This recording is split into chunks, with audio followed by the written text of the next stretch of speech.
So my video is going to be a little different today. Um, I wanted to talk a little bit about what's more fun to play when asking yourself seriously. What's more fun to play? Is playing a modern console video game more fun, or comparatively speaking, is a more retro game more fun to play? And when I ask this question, I'm thinking about playing on actual hardware. I'm not talking about emulated anything. We're talking about real games running on real hardware. And I would say that playing a retro game is more enjoyable. It's a more enjoyable experience, but probably not for the reasons that you may think. So, there have been a lot of great advancements in modern video games. From graphics to sound to gameplay mechanics, just to the controller input to online play. I mean, it's almost endless. You can go on and talk about the great advancements that we've made as video games have matured. Specifically, console video games have matured. But that's come at a cost.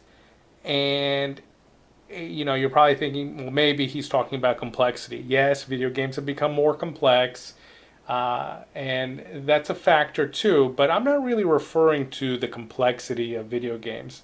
Certainly, more retro games are typically have more basic gameplay mechanics, and they're easier to pick up and whatnot. So again, that's certainly a factor. But what I would say is one of the main reasons why modern console video games fail to be as fun, in my opinion, to more retro video game experiences is because playing a video game on a modern console is so damn slow and arduous. Think about the Xbox One, think about the PlayStation 4. So on the plus side, you turn on your TV and you turn on the console, and they're always in a standby mode, so they power on and get to a usable state pretty quickly. But think about when you actually want to play a game. Think about selecting the game and pressing play. We're talking seconds to navigate to that game, to pressing play. Now we're loading a game off a hard drive and into RAM. All of these things take time, and because the games today are so much more complex than they were years ago, games take more time to load. They're not instantly loading. So I'm sitting here and I'm pressing start, or I'm pressing A or X or whatever, feverishly trying to get past the various menu prompts, and it's just not moving along because a lot of times they put these prompts in these menus as a way to hide loading time. So I'm waiting, sitting there for the game to load. And, from the time I sit down to turning on the console to time I'm actually playing a game, conceivably 5+ minutes have gone by. And forget it if you've actually want to play a new game. Imagine downloading the game and installing the game, or if you have the game on disk, nowadays you still have to install the game. So now we're talking about more time to actually sit down and play a game. So for me, I don't typically spend hours and hours every day playing video games. I mean, sometimes I do, but that's not necessarily an everyday thing. Sometimes I just want to play games for 5, 10, 15, 20 minutes. And you can't do that anymore with modern video game systems, at least not so easily. With the more retro video game systems, you could sit down, you could turn on the system booted instantly, for excluding the CD based systems like Sega CD and the PC Engine CD or TurboGrafx 16 CD. Let's forget about those. But we're talking mainly about the 8-bit days and the 16-bit days. You turn on the system, the game's there, the game loads instantly, and you're playing, within a minute. And the games back then, they didn't have very long tutorials or anything like that, typically. So even if it's a new game, you could be in it and playing almost immediately. And games back then were arguably more simple, more intuitive. So you could play a game, and it may be a game you've never played before, but you're in it and you know what to do because it's fairly obvious, it's fairly straightforward, and you're having a nice time enjoying a game, new or old, fairly quickly. So you could play a game uh, for a few minutes if you wanted to.